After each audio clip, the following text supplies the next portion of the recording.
तो आपको लगता है कि सर मोदी जी ने कार्रवाई करनी चाहिए? सोशल मीडिया, यूट्यूब पे जिस तरीके से कार्रवाई करे, एक अपमान कर रहे हैं सैनिक की पत्नी का, ये राष्ट्र का डेफिनेटली अपमान नहीं होता सर? पूरा राष्ट्र का अपमान कर रहे हैं।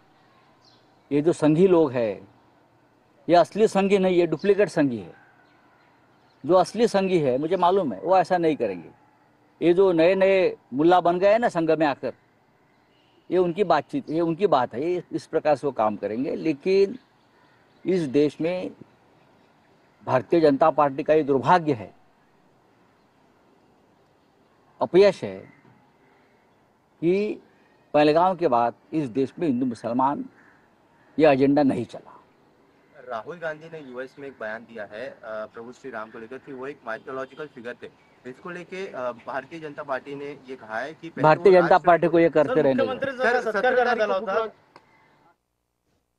तर राज्यातलं सरकार लाडक्या बहिणींना फसवतंय असं संजय राऊतांनी म्हटलंय।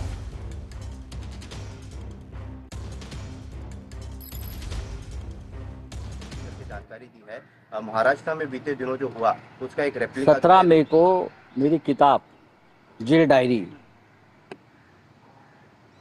नरकातला स्वर्ग, जेल एक नर्क है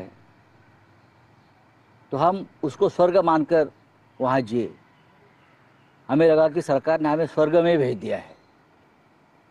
हम रोए नहीं, हम झुके नहीं, हमने सिर नहीं झुकाया। ऐसे हमारे जैसे बहुत लोग हैं। तो एक किताब है छोटी सी, लोगों को प्रेरणा दे सकती है शायद, जो डर के भाग जाते हैं। महाराष्ट्र में देखा आपने 17 मई को जावेद अख्तर साहब के हाथों से उसका विमोचन होगा। वहाँ शरद पवार साहब, उद्धव ठाकरे जी और मेरे मित्र साकेत गोखले जो एमपी है वो भी आने वाले हैं। शाम को 6 बजे रविंद्र नाट्य मंदिर में ये एक अच्छा समारोह होने वाला है। मैं सबको न्योता दे रहा हूँ।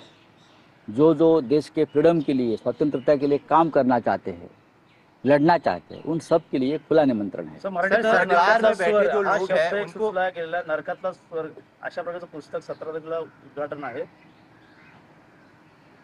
17 मई रोजी नरकातला स्वर्ग या माझ्या पुस्तकाचं प्रकाशन आहे।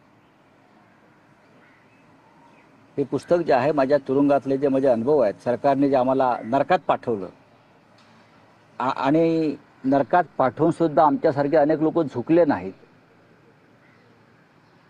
गुडघे टेकले नाही।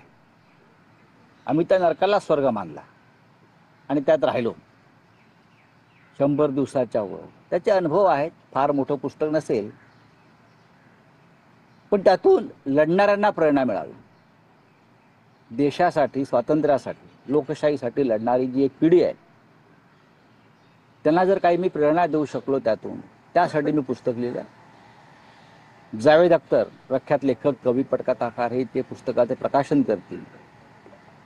माननीय शरद पवार साहेब, माननीय उद्धव ठाकरे साहेब आणि माझे संसदेतले सहकारी साकेत गोखले, त्यांनाही तुरुंगात टाकलं होतं, ते या सोहळ्यामध्ये उपस्थित राहतील।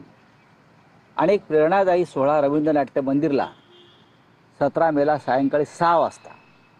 आणि हा कार्यक्रम सगळ्यांसाठी खुला आहे, सगळ्यांसाठी।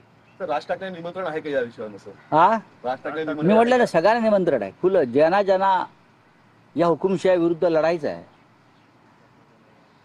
ज्यांना या लोकशाहीच्या रक्षणासाठी लढायचं आहे आणि ज्यांना भविष्यामध्ये कधीच या लोकांसमोर गुडघे टेकायचे नाही आहे, त्या प्रत्येकानं यावं अशी माझी अपेक्षा आहे। आणि आता त्या कार्यक्रमाची तयारी सुरू आहे।